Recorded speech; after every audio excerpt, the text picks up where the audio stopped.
Our scripture lesson today was just too heavy for me to lift by myself, so I've asked for some help.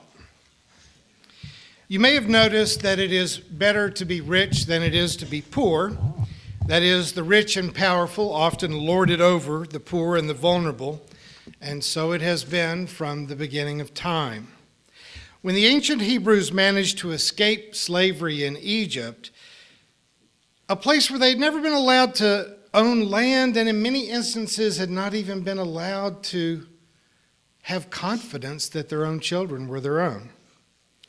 They came to the promised land to set up a nation that would be fair, a place where the poor had a chance and where the laws protected them from the abuses of the powerful. When they first took possession of the land, if we can take the biblical narratives literally, they divided the land up among tribes, and each Hebrew family was given a plot of land. That is, a land for your family. They weren't allowed to sell it. It belonged to your parents and your grandparents. It will belong to your children and your grandchildren. In that sense, it's not really yours. It's a permanent asset. It can't be sold. It can't be stolen. Even the government can't take it away from you, because ownership of the land is what kept families from being divided into classes.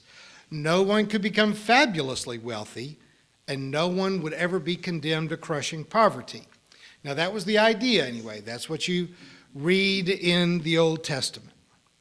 But once the people decided to install a king and to have a royal family to give them leadership, well, things started to change. King Ahab, for example, built a palace for himself and his social climbing wife in the town of Jezreel. And that's when the neighborhood started to go downhill. Just getting into character. Naboth, I need more garden space to grow food for my new household. I would like to buy your vineyard that is next to my mansion. I'll pay you a fair price, or I will trade you an even better vineyard in exchange. Which do you prefer? You know, I cannot set a price on my family's land. It belongs to my heirs who are not yet born. Our land is what keeps us from becoming slaves to tyrants, if you follow my reasoning. Yeah, I think you're looking at a tyrant. There are lots of things not to like about kings or landlords or, for that matter, investment bankers, hedge fund managers, or politicians. One of the things I hate the most about them is how whiny they can be when they don't get their way. King Ahab was so shocked, offended, heartbroken at hearing a word that the rich and the powerful just never hear. What was that word?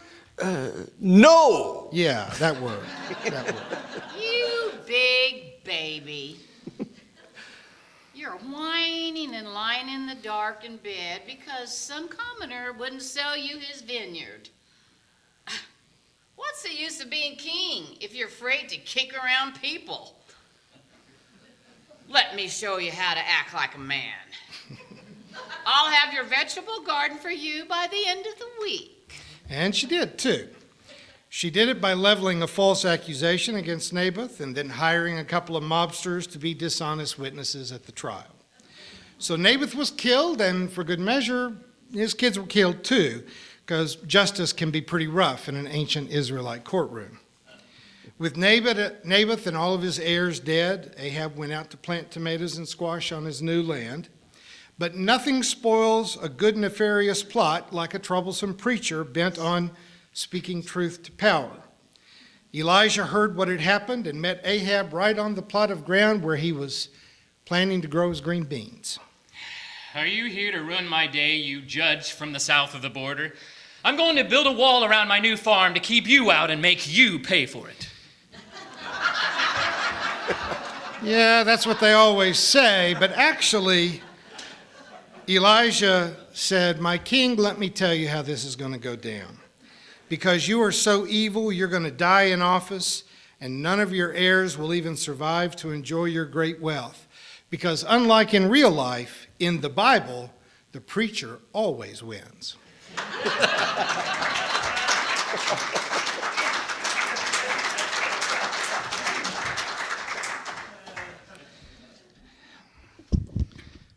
Bumper stickers are a form of political art. How can you sum up some of your most closely held views and still fit it on about a 16-inch strip with large enough letters to be sure your neighbors know what you think? One of those that we see a lot in the Ozarks, I'm sure all of you have seen it more than once, says, "I love my country, but I'm afraid of my government." You would typically expect to see that on the back of a pickup truck that had a gun rack in the back window, and it might even have a second bumper sticker that warning, driver chews tobacco. But if I had several copies of that particular one, "I love my country, but I fear my government," if we could pass those out today, we might come back here next Sunday morning and find that bumper sticker on a lot of electric hybrid cars and Subarus and Mercedes. And if you saw someone that didn't have it and you ask them why they didn't feel like displaying the bumper sticker, they might tell you it's because they're not so sure they love their country anymore. I was still in high school when Congress held the Watergate hearings. Though I had come of age during the Vietnam War and I opposed the war when I was very young, I had not taken the next step of realizing that my government, my country, might be corrupt, might say and do dishonest things, that my government might betray the character of a nation that prided itself as being a shining city on a hill. What would have been considered taboo in previous generations became normative. We became government critics. Still, in my young mind, and I trust many of you felt the same way, as bad as we were a lot better than the Soviet Union. We were a lot better than communist China. But a lot of our national enthusiasm was gone, enough that President Carter said in that era that there was a national malaise. Now, I've not watched the TV miniseries about the 1994 O.J. Simpson trial because, quite frankly, 22 years is not enough for me to forget how vivid it was all during that time, that it so slowly evolved in the television coverage of the trial. Now, I had sincerely believed in 1991 that the police beating of Rodney King had been a fluke. Bad cops put on trial in a violent city where a fearful population wanted the police to be rough on drunk drivers and people that ran from the police and evaded arrest. But hours of testimony and analysis of evidence demonstrated that in the Simpson case, even though I'm sure he was guilty of the murders, still on the police side of the equation, there was institutional racism. The police were willing to plant evidence. They were willing to lie under oath. Of course, in recent years, we have no longer had to accept only what we saw by TV cameras hovering above a slow-moving truck or the low resolution of a rare privately owned video camera that recorded the Rodney King beating. Now we all have high-resolution video capacity in our cell phones. And indisputable evidence of police shootings of unarmed black men and women is just way too common.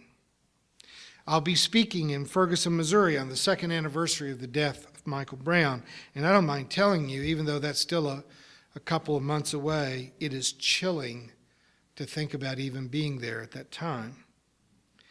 Chelsea Manning showed us video proof that our armed forces not only commit heinous war crimes, but we institutionally cover up those crimes and punish the people who reveal them.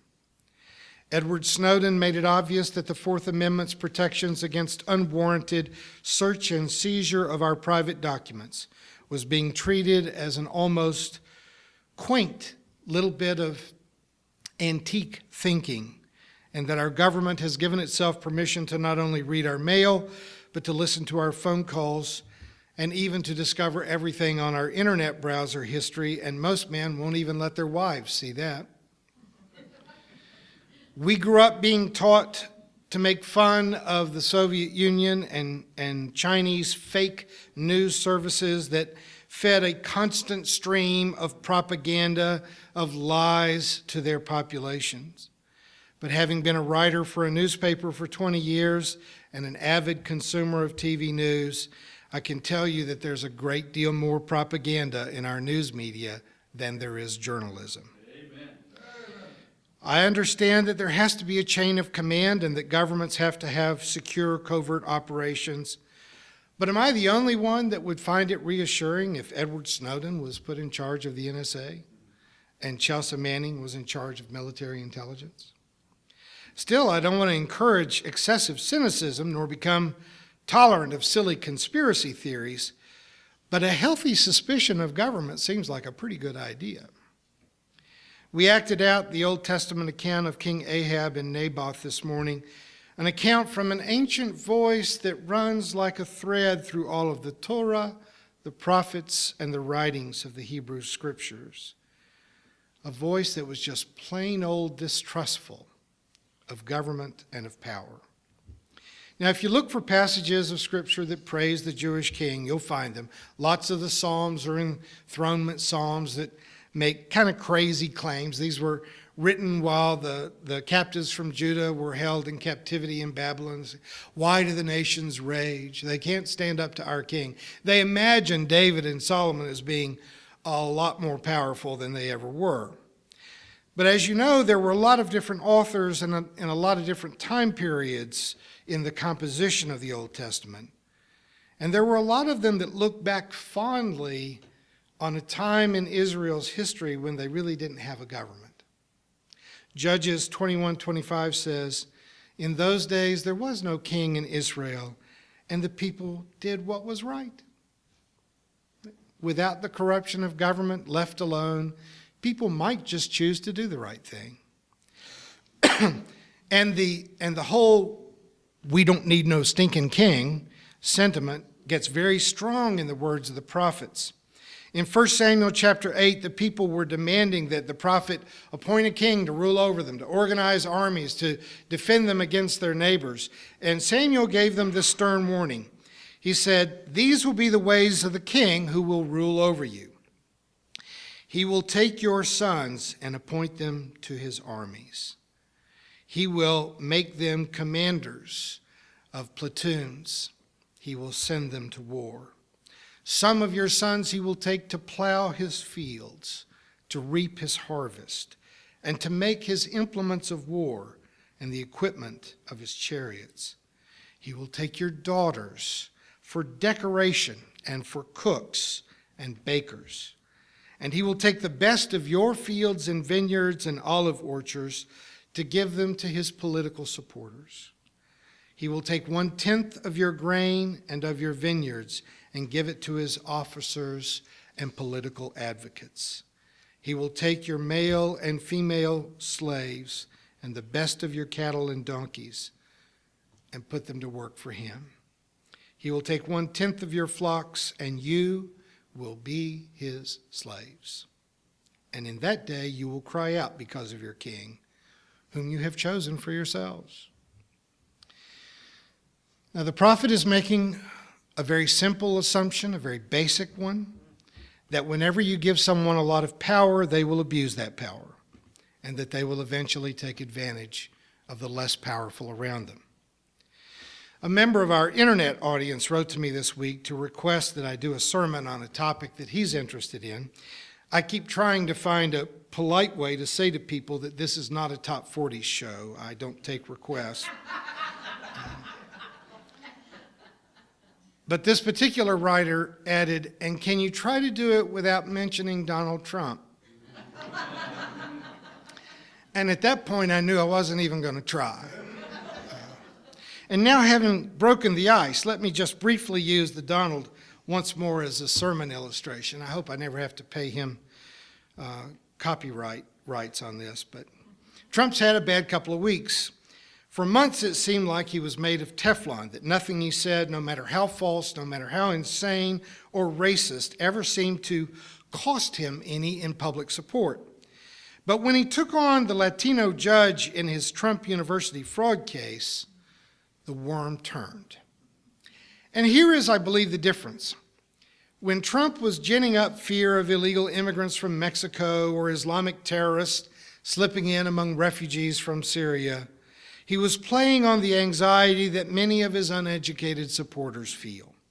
He was speaking to their fears.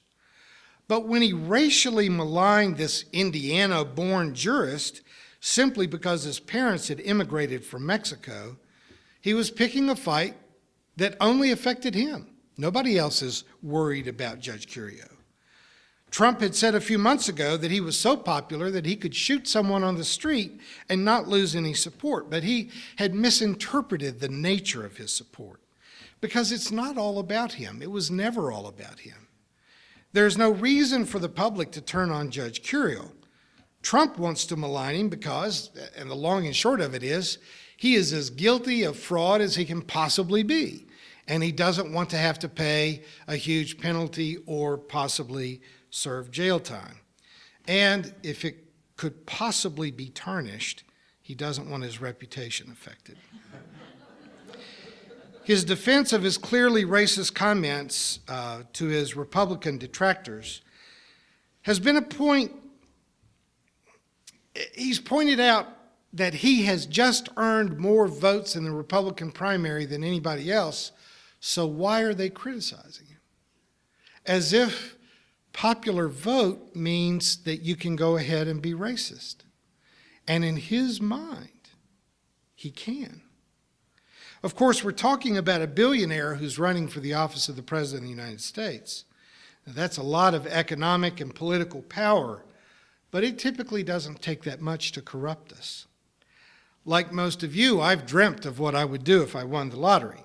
And I would wager that everyone here has a charity or some noble cause in mind that we name right up front. If we got that windfall, I would do this good thing. And yet, once blessed with such a windfall, it almost never seems to bring out the best in us. Lots of lottery winners have died of cocaine overdoses. Most end up quickly bankrupt, and several have committed suicide. But there's one story that remains iconic for me, that West Virginia's $300 million winner, Jack Whitaker, got real preachy right after he won. He and his wife were active members in a Pentecostal church, and he started spending part of his windfall to build churches for other congregations. He gave 10% of the money to his church, but in less than a year, he called the police to report that $500,000 in a briefcase had been stolen from his car while he was spending hours in a strip club enjoying his windfall. But still, it isn't just billionaires, presidents, and lottery winners. One of my first full-time jobs was as an assistant manager in a fast food restaurant. If you can imagine that being a manager of a Wendy's could actually go to someone's head, let me tell you that I have worked for some truly hardwired narcissists during my short period of time in food service. In our culture, even the middle class exercises a good deal of power, with or without employees. Parents exercise authority over their children. All of us exercise power over others in choosing how we will spend our money, where we shop, where we go out to eat, what we buy. I can tell you the little guy who was president of my neighborhood association for several years evidently thought he was Napoleon Bonaparte. There was a campus minister who was a member of my former parish who was married to a stockbroker, and 25 years ago he was a nice enough sort of guy. But as his wife became more and more successful, the money went to both of their heads. A few years ago, their 20-something daughter's boyfriend broke up with her, and evidently there was no real scandal. There was no physical violence. He didn't post nude pictures of her online. He just possibly woke up and realized he didn't want to marry into that toxic family. But the girl's mother was so outraged, she actually hired a hitman to break his legs and tried to bribe a policeman to falsely charge him with a DUI. And she has been mystified then that she was charged with a crime that would have landed any one of us behind bars for years. She got out of that. She's been on probation, but she lost her license to be a broker and has tried every which way from Sunday to get around that, to hire surrogates or even to use her minister husband to get around those restrictions. Now, how do you go from seminary to ordination to being a chaplain of hundreds of college students down to hiring a hitman because some guy made your little girl cry? What I'm saying is, dear friends, we can discover that not many of us are made of the stuff of heroes. A little power, a bit of cash, and we come to excuse a collapse of moral decision-making. Just as we've seen over the last few years, virtually every leader in the prosecution of Bill Clinton in his affair and his false testimony, every single one of them has fallen in a sex scandal. I'm just asking you, don't just judge politicians. You don't fall asleep at the wheel. Don't let a little power make you drive your own life into the ditch. You are the decision maker in your life. Think about who you want to be, and then think about how that person will live and treat others, and how to use your wealth and authority in a way that makes the world better rather than more frightening. I don't think there's a final judgment, but I do think there's a judgment that happens every day. It happens every day when you look in the mirror in your bathroom. And I pray that you like who you see. Amen.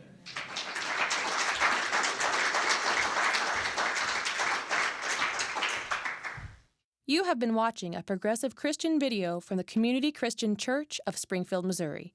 We encourage our viewers to donate to our efforts in feeding the homeless and hungry of our community. Write to us at Reverend Dr. Ray at AOL.com for more information.